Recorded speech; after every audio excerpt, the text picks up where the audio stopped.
Dynamite ಸಿಡಿದು ಮನೆಗಳ ಮೇಲೆ ಕಲ್ಲುಗಳು ಬಿದ್ದಿವೆ ಎನ್ನುವಂಥದ್ದು ಗೊತ್ತಾಗಿದೆ. ರಾತ್ರಿ ಮಲಗಿದ್ದವರಿಗೆ ದೊಡ್ಡ ಮಟ್ಟದ ಶಾಕ್ ಎದುರಾಗಿತ್ತು. ಚಾನೆಲ್ ಕೆಲಸಕ್ಕೆ ಕಳೆದ ರಾತ್ರಿ ಡೈನಮೈಟ್ ಸ್ಫೋಟವನ್ನು ಮಾಡಲಾಗಿದೆ. ಕೂದಲೆಳೆ ಅಂತರದಲ್ಲಿ ಪ್ರಾಣಾಪಾಯದಿಂದ ಸಾಕಷ್ಟು ಜನ ಪಾರಾಗಿದ್ದಾರೆ. ಬಾಣಂತಿ ಮತ್ತು ಮಗು ಕೂಡ ಅಪಾಯದಿಂದ ಪಾರಾಗಿದ್ದಾರೆ.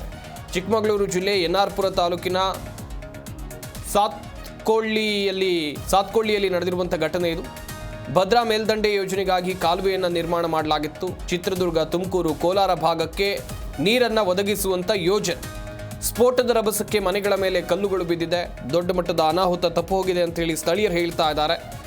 ಡೈನಮೈಟ್ ಜೊತೆಗೆ ಜಿಲೆಟಿನ್ ಕಡ್ಡಿ ಬಳಸಿದ್ರಿಂದ ಭಾರೀ ಪ್ರಮಾಣದಲ್ಲಿ ಸ್ಫೋಟ ಆಗಿದೆ. ಭದ್ರಾ ಡ್ಯಾಂನಿಂದ ಚಿತ್ರದುರ್ಗ, ತುಮಕೂರು, ಕೋಲಾರಕ್ಕೆ ನೀರನ್ನು ಒದಗಿಸುವಂಥ ಯೋಜನೆ. ಭದ್ರಾ ಕಾಲುವೆ ತೆಗೆಯುವಾಗ ಬಂಡೆ ಸ್ಫೋಟದ ಪರಿಣಾಮ 10ಕ್ಕೂ ಹೆಚ್ಚು ಮನೆಗಳ ಮೇಲೆ ಕಲ್ಲಿನ ರಾಶಿ ಬಿದ್ದು ಹೋಗಿದೆ. ಗಮನಿಸ್ತಾ ಇರ್ಬೋದು ಮನೆಯೊಳಗೆ ಯಾವ ರೀತಿಯಾಗಿ ಕಲ್ಲು ಬಂದು ಬಿದ್ದಿದೆ ಅಂತೇಳಿ. ಬಂಡೆಯನ್ನು ಸ್ಫೋಟ ಮಾಡಿದರು. ಒಂದು ಯೋಜನೆಗಾಗಿ ಭದ್ರಾ ಮೇಲ್ದಂಡೆ ಯೋಜನೆ ನಡೀತಾ ಇದೆ, ಕಾಮಗಾರಿ ನಡೀತಾ ಇದೆ. ಈ ಕಾಮಗಾರಿ ಮಾಡೋದಕ್ಕೋಸ್ಕರ ರಾತ್ರಿ ವೇಳೆ ಸ್ಫೋಟವನ್ನು ಮಾಡಿದ್ದಾರೆ. ಸ್ಫೋಟವನ್ನು ಮಾಡಿದಂಥ ಸಂದರ್ಭದಲ್ಲಿ ಕಲ್ಲಿನ ಬಂಡೆಗಳು ಸ್ಫೋಟದ ರಭಸಕ್ಕೆ ಛಿದ್ರವಾಗಿ ಎಲ್ಲ ಕಡೆಗೂ ಬಿದ್ದಿದೆ. ಅಲ್ಲೇ ಸಮೀಪದಲ್ಲಿ ಮನೆಗಳು ಇತ್ತು. ಮನೆಗಳ ಮೇಲೂ ಕೂಡ ಈ ಕಲ್ಲಿನ ಬಂಡೆ ಬಿದ್ದಿದೆ ಎನ್ನುವಂಥದ್ದು ಗೊತ್ತಾಗಿದೆ. ಗಮನಿಸ್ತಾ ಇರ್ಬೋದು ನೀವು ಕೂಡ ದೃಶ್ಯಾವಳಿಗಳಲ್ಲಿ ಸ್ಫೋಟದ ತೀವ್ರತೆ ಎಷ್ಟರ ಮಟ್ಟಿಗಿತ್ತು ಅಂಥೇಳಿ.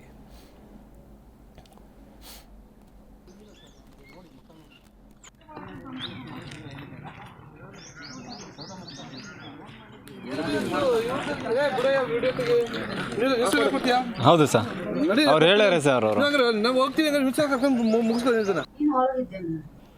ನಾನಾ ದೊಡ್ಡಪ್ಪ ಮನೆ ಅಂಟಿಂತ ನಾನು ದಿಗಂತಲ್ಲಿ ಇದ್ದಿದ್ದು.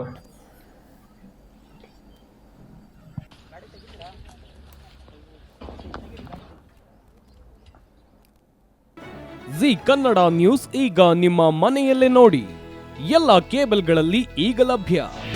ನಿಮ್ಮ ನೆಚ್ಚಿನ ಜಿ ಕನ್ನಡ ನ್ಯೂಸ್ ಈಗ ಸನ್ ಡೈರೆಕ್ಟ್ ನಲ್ಲಿ number 292, Tata Play number 1664, Jio TV number 1334, NXT digital number 30, in cable number 30, city networks 51, U digital number 162, GTPL number 17, Rockline telecommunications number 42, Shri Basaveshwara cable number 168, rural cable network 60, Vinayaka digital 57, Abhishek cable 821, city channel 53, Siddeshwara cable network 57, ವಿ4 digital infotech 628, Surya digital networks 53, Gajanan digital number 836, Malnad infotech private limited number 56, Metrocast number 830, victory digital number 167ರಲ್ಲಿ ನೋಡಿ ಆನಂದಿಸಿ.